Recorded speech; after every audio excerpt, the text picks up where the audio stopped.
Hello, I'm Miles, and welcome to the Bite Size Marketing Podcast.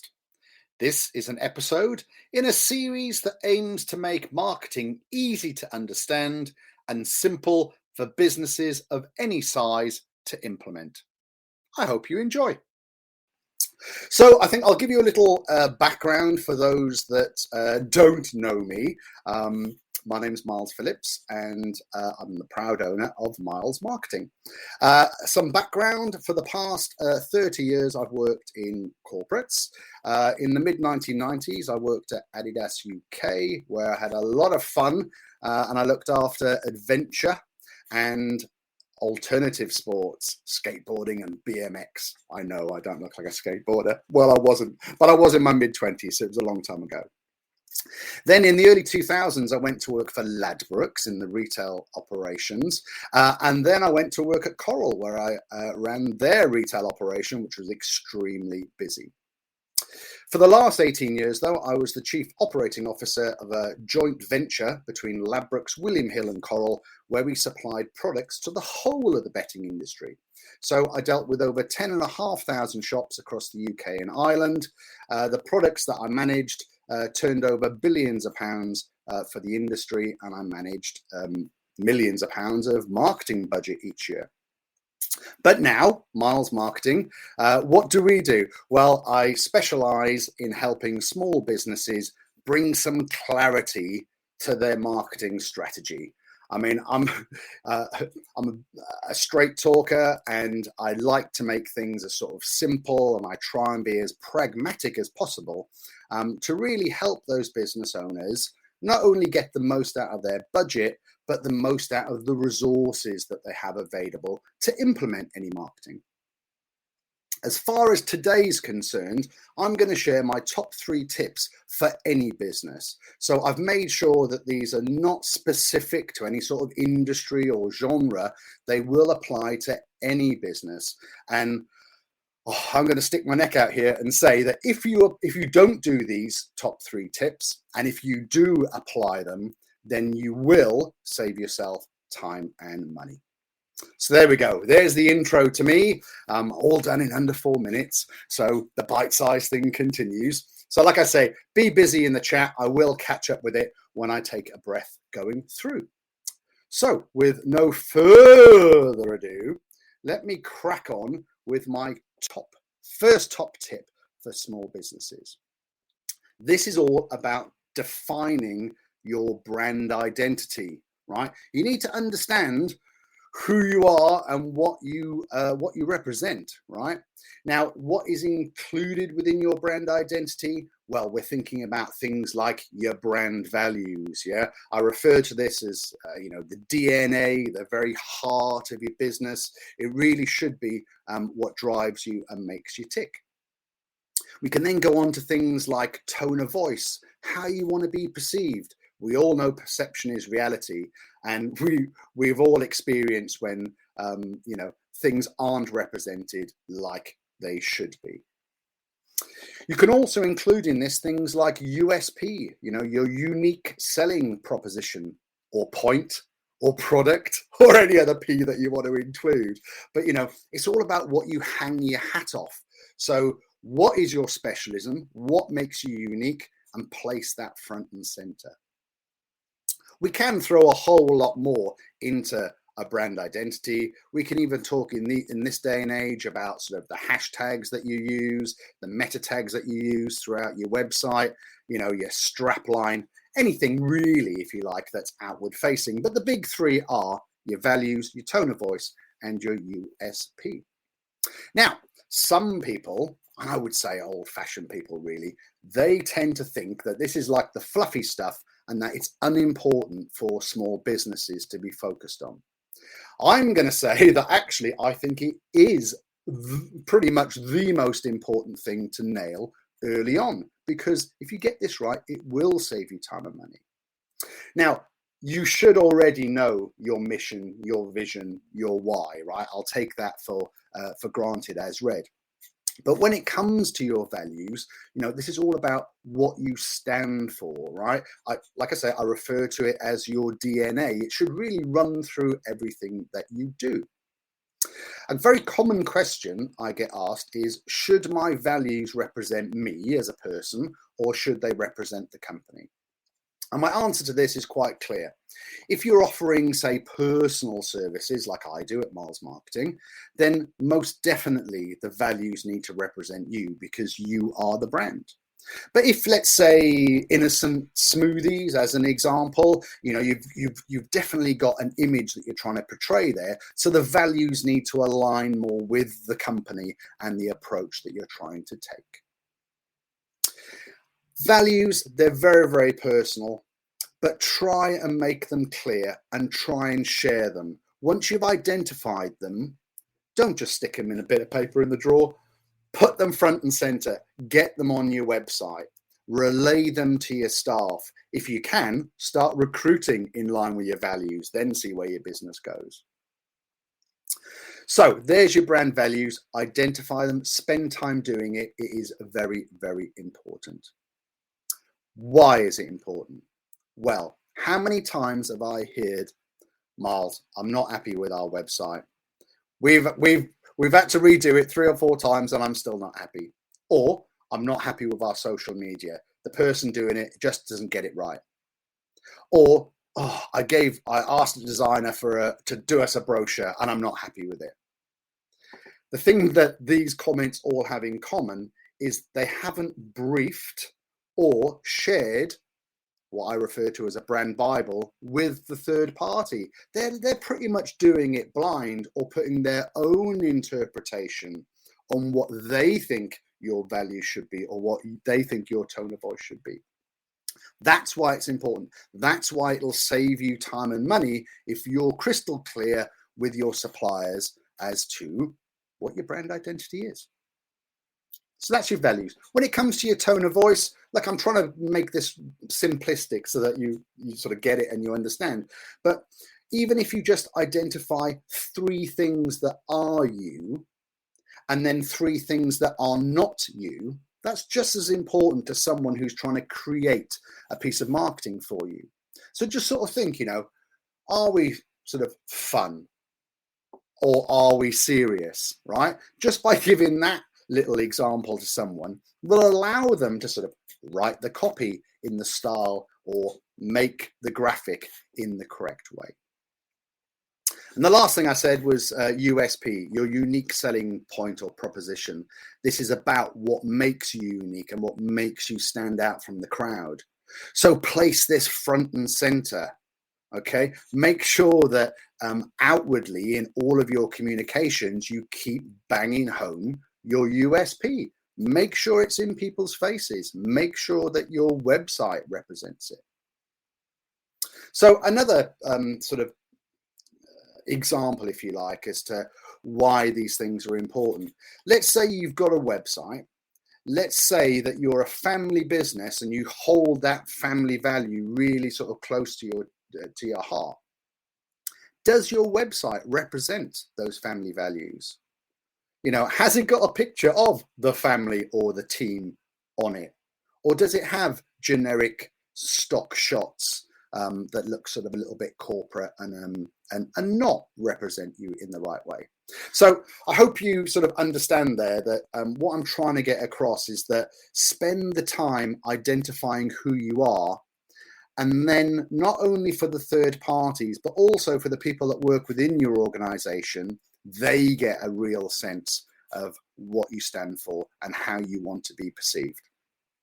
I try and pull this together for my clients in what I call a brand Bible. You can keep adding lots of different stuff to this, including tip number 2, know your customer or your target market.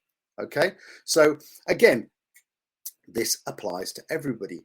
How well, and I don't mean like personally shake their hand, but how much do you know about your target market? Your prime target market is what I'm talking about. Some people I talk to say, well, everyone's my customer, Miles. And I'm like, well, great. I'm glad that everyone can buy into your product or service, but let's try and hone things down. Let's look at what the vast majority of your customers, or who the vast majority of your customers are. And then let's go about targeting them. I'd sort of refer to this as, let's keep selling your bestsellers, right? We know that there's a vast majority of customers who are buying your product, so let's go after them as they're the easiest sort of I didn't want to say the low-hanging fruit. If you're playing buzzword bingo, then I've just said it.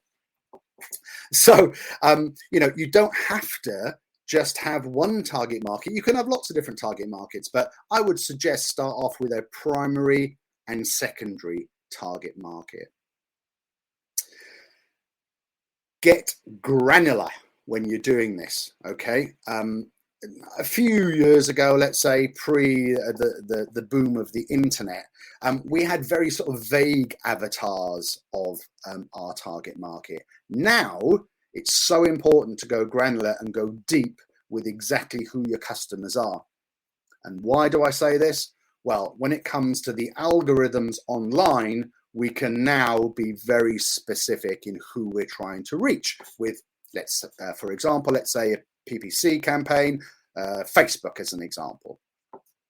So we don't just, we're not going to be general, we're going to be quite sort of honed. So we're going to say they are female, they are 25 to 35, they are single, or they're married, or they've got kids, or they drive a particular car, or they don't drive at all, or they read a particular newspaper, or they consume a certain social media, or they buy a particular paper, so on and so forth. Try and create or expand the customer avatar. There we are, there's another one for your buzzword bingo. Try and sort of build out this avatar as detailed as possible, because you give that information along with your brand identity to a specialist, and they can really hone down and start to make their advertising appeal to who you want it to. Now, I'm going to talk a little bit about vanity here.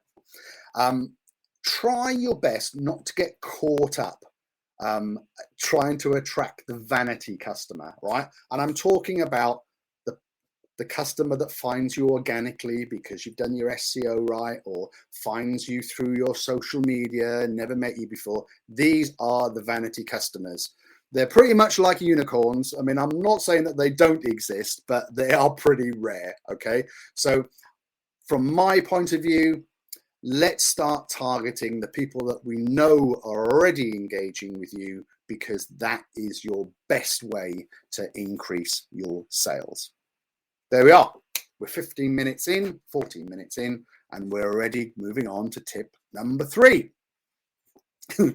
Now, you'd say, but Miles, this is obvious. It is obvious, but I can tell you so many people don't do it, right? The plan's in the head. They haven't thought it out. I'm not talking about maybe creating a really complex 1 year, 3 year, 5 year, 10-year plan, right? What I'm talking about here is being practical and pragmatic and creating a plan and having something written down which is optimized for the amount of budget you've got and for the resources you've got to implement it. Think about the next 3 months, the next 6 months. Think about something being short term where you're able to sort of listen, modify and test, right? Sort of have a little experiment. But I've got some big news for you. I think I could have put this down as tip number 4, I suppose. Doing a little bit of marketing and spending a decent amount of money is not very effective, okay? So let's say that you've got £1,000 a month to spend. I'm going to say to you that if you spent that £1,000 on, say, a leaflet drop, it's a very ineffective way to spend your £1,000. To do an effective local campaign, as an example, you need to spend tens of thousands of pounds, because people need to see, on average, your brand or your message at least 7 times before they'll engage with you. And that's not like they'll buy with you. That's before they even know you're there, right? So you sending a leaflet through someone's letterbox is extremely ineffective. In fact, you'll probably get no responses from like 5,000 leaflets, or if you get 1 or 2, then you've done well. However, if you had a larger budget and you were able to make sure your messages were seen in the local paper, heard on the local radio, in the local bus ad shells, through the letterbox, on social media. Then you start to get a cohesive campaign where people are much more likely to engage with you. So without looking at the chat, I can almost hear people saying, well, Miles, if you're saying like, don't spend even a decent amount of money on external marketing, what do I do? Well, there are some simple things. And I have made some notes, right, to make sure I don't miss out on these things. But think about making sure that your shop window, your website, your social media reflects the brand positioning bit that we've just done. Like I said, if you're a family company, does your website shout that you're a family company, as an example? Think about emails. Think about connecting with your current or your lapsed customers. You've already got a relationship with them, and this is quite cheap to do, okay? Keep talking to your customers regularly and often. Think about some promotional items. Yeah, they've got good dwell time, okay? Think about very low cost, cost effective mugs, keyrings, pens, that kind of thing. Here's a good one for you. How are you onboarding your clients? Yeah, hope you're all writing this down. This could have been tip 4, 5, 6, 7, 8, right? How are you onboarding your clients? So when someone engages with you, do you send them a little welcome pack? Do you send them a little promotional something? Do you send them a nice little handwritten letter to say, thank you so much for engaging. We're really looking forward to working with you. Think about that. Think about that. Think about post connectivity, right? Once someone's finished with you and your services, are you going to engage with them and say, thank you very much indeed for using my services. We hope you enjoyed it. Could you write us a review, as an example? All right. Those are sort of just some of the examples. You know, we are talking bite size, right? But not all marketing needs to be done externally. Think about your staff. If you've got staff, how much do they know about your products and services? Think about, you know, a simple newsletter or some kind of communication, or just hold a staff meeting and talk them through like your latest product. All right. They're free advertising for you. So you utilize your team effectively. Oh, look at that. We've rattled through it in under 20 minutes. Here are my top 3 tips for small businesses to get the most out of your marketing. Identify your brand identity. All right. Make sure you know who you are, what you stand for, and that it permeates through all of your communications. Make sure your third parties you deal with know who you are and what you stand for, and make sure your staff do. Don't be shy with it. Stick it front and center. Know your customer, know your target market, and get down to the detail. All right. It'll pay dividends. And create a plan. Get something down on paper or electronically or whatever, however you want to do it, but get a plan and don't stick it in the cupboard. Get a plan and follow it through. Make sure that you can do it in line with the budget that you've got and the resource that you've got internally. I'm going to leave you with sort of one last thing here, and again, maybe two extra tips. Buzzword bingo, low-hanging fruit, right? I've said it before. Stop trying to chase the hard stuff. If most of your customers are coming from, say, networking or referrals, do more networking, right? You're going to get more referrals. Sort of focus where your best sellers are coming from. My final little nugget that I want to share with you is one of my little bugbears. It's when people tell me they're on social media and they're doing brand awareness. Now, let me tell you, until you're a very large company with millions of pounds to squander on brand awareness, don't waste your time and money on it, okay? Only do things that are effective. When you're on social media, be social. The clue is in the title. Spend time where your target market are. Make sure that your brand identity is reflected in the way in which you communicate and start conversations. Make yourself an authority within your marketplace or your product and engage. Engage. It's not about likes. It's not about views. They don't mean shit. What does matter is the social connection, adding value, and becoming an authority within your field. There we are. If you add shit on Buzzword Bingo, then you've probably got a full house. Woo! There we go. There we go. Now, this session today has been part of my funnel. If you want to know more about funnels, then you definitely need to get in touch, right? Because I've now created some awareness around Miles Marketing, and next Monday there's a bite-sized taster. All right, at 12:30 it will be bite-sized, where I'll be explaining all about my products in a lot more detail. I'm not selling today, I'm sharing, and I want you to be part of the conversation. So here's my phone number. Take a picture of the screen, get in touch, WhatsApp me, contact me, whichever way you feel more comfortable. You can scan the QR code, it takes you through to my website. But please, don't let this be the end of the conversation. I will be having monthly webinars. They will be bite-sized, they will be free, and I will be trying to share my experience with you all. So there we go. As promised, I have finished on time. Now, oh blimey, I'm looking at the chat. There's loads of people on. Right, so does anyone have any specific questions? Unfortunately, I can't speak to you, so you're going to have to sort of put them in the chat. There's loads of sort of good wishes and all that sort of stuff, which is very, very nice. Has anyone got a question? This is where it gets a bit like, oh, no one's got any questions. Look, what I would say is I'm a big believer in not wasting time doing things for the sake of it. I hope you got from today's session that I'm pretty matter of fact and just like to sort of tell it as it is. I'm fully open to having a conversation with anyone who's got any questions at all. Oh, here we go. How do I identify, this is from Steve, how do I identify my primary and secondary market? Well, so here's a really quick way to do it, right? Look at your current customer base. Look at your current customer base and start to segment them. Start to segment them by what makes them unique. And what you will find is that you will see that there is a commonality, if you like.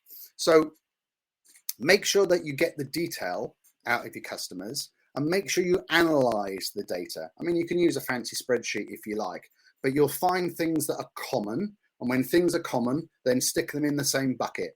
And when you've got one bucket that's bigger than the other, that's your primary. And when you've got the other bucket, you can target your secondary. I mean, that's a really quick answer, that, Steve. It's obviously a lot more detailed than that. But use your current customers as a barometer. Buzzword bingo. What do you find the most common mistakes? Yeah, I think I mentioned it earlier. One of the most common mistakes is thinking that you can spend what is a lot of money to us. Let's say £1,000. Let's say £5,000. Right, £5,000 is a lot of money, but in external marketing terms, locally, it goes nowhere. That's the most common mistake. I see people do one-off things in isolation. So they'll say to me, oh, Miles, I've done radio advertising. I'm like, oh, okay. How did that go? Oh, well, it didn't work. We got nothing from it. I was like, well, what else do you do with it? Oh, well, nothing, because I could only afford to do radio advertising. I'm like, okay. It's the same with leaflets. It's doing these things in isolation that doesn't get any traction. That's the most common mistake that I come across. The other very common one, if you like, is that people's websites or the external optics don't reflect what they're all about when you actually talk to them. Okay, that was a LinkedIn user. Ooh, that's exciting. That means I don't know them. I've got Elsie Moore. In terms of knowing your market, client avatar, etc., business people that enjoy what they do and want to do more of it.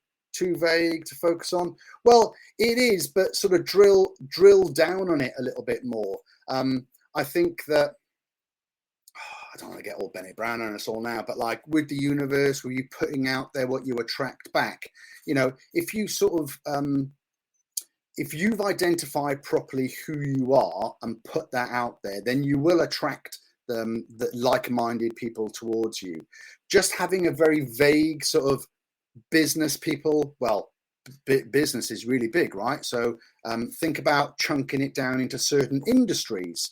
You know, do you want to specialize in structural engineering or things that are a bit more industrial, or are you looking for sort of like a tech partner? So definitely too vague. But like I said before, go back and have a look at your current customers and start to see some commonalities within those. Okay, thank you, Bashir. Tom, thank you very much. LinkedIn user, thank you very much. Okay, well, look, unless anyone has got any more questions, please pop them in the chat. Otherwise, thank you for having me. Thank you so much indeed for listening to this bite-sized podcast. If you have any questions at all, please do not hesitate to contact me.